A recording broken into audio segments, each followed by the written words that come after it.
the last 5 years of his life. Your dad was real sick the last 5 years, huh? 5 years of his life, he was so sick. He bought me my first gun, a 410, for Christmas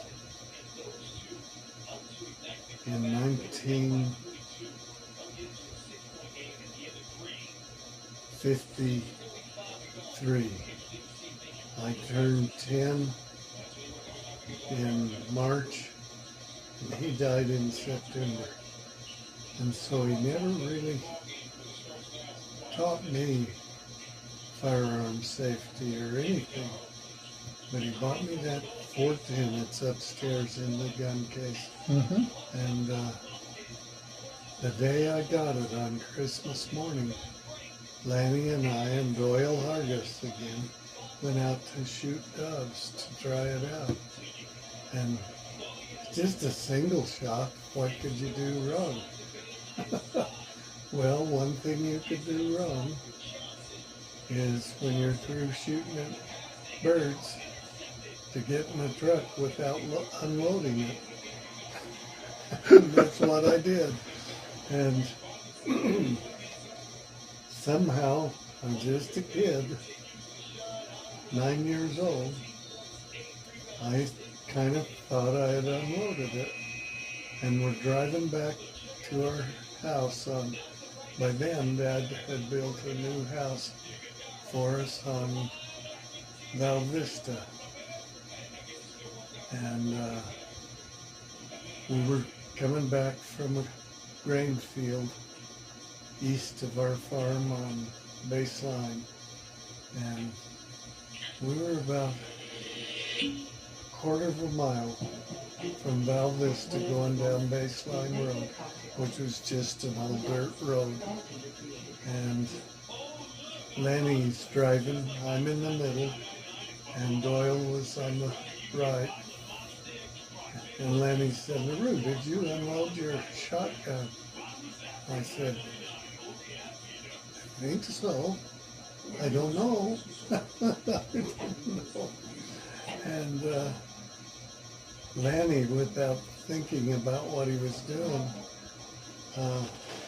he started steering the truck with his knee and reached down to open the lever to see if I had a shell, but before he could even get it open, the truck went off through a big pile of berm that just plowed through it and turned upside down in a canal.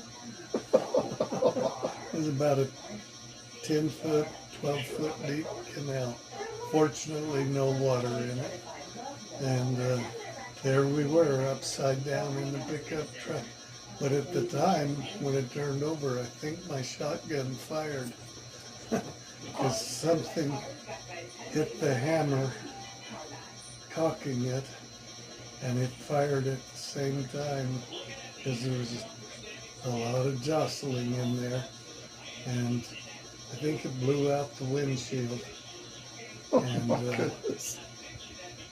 Doyle climbed out the door on the right side. It was up above him, and Lanny pushed me out, and then he handed me my shotgun.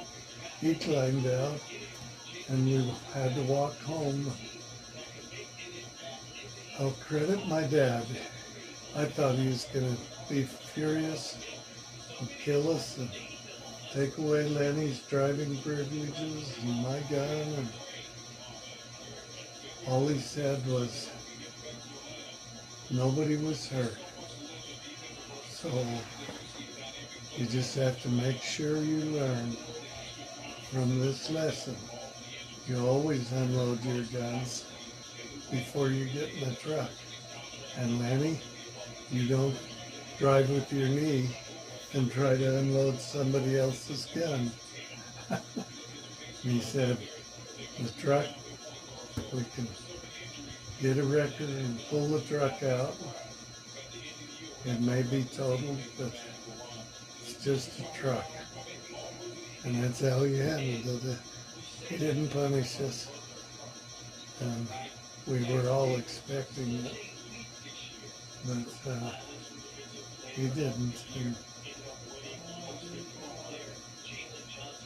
so I've had a lot of, my book says, experience is a good teacher and our wealth would exceed tons of gold if we learned all the good from experience and all the bad from just being told. Yeah. So I've just told you all my bad gun experiences.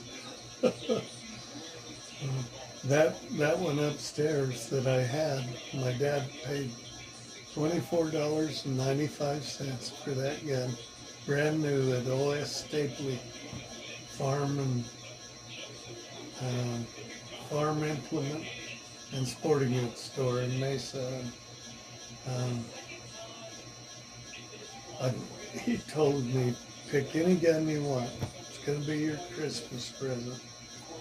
They had a lot of guns that were more expensive than that one. That was their least expensive gun, a single shot Winchester. I think it's called a Model 39, I think. And in the wreck, a chip of wood where the hammer is, something knocked a chip of wood out right there, and it's still missing. But I decided to never fix it, to always remind myself of the lesson to be learned from that. And but that real inexpensive shotgun now is a collector's item. It's one of the more expensive early Winchester shotguns. I've seen them. Of course, mine has that chunk of wood out of it. Uh-huh. If that were not there, it'd be worth several $100s. You just don't find them anymore.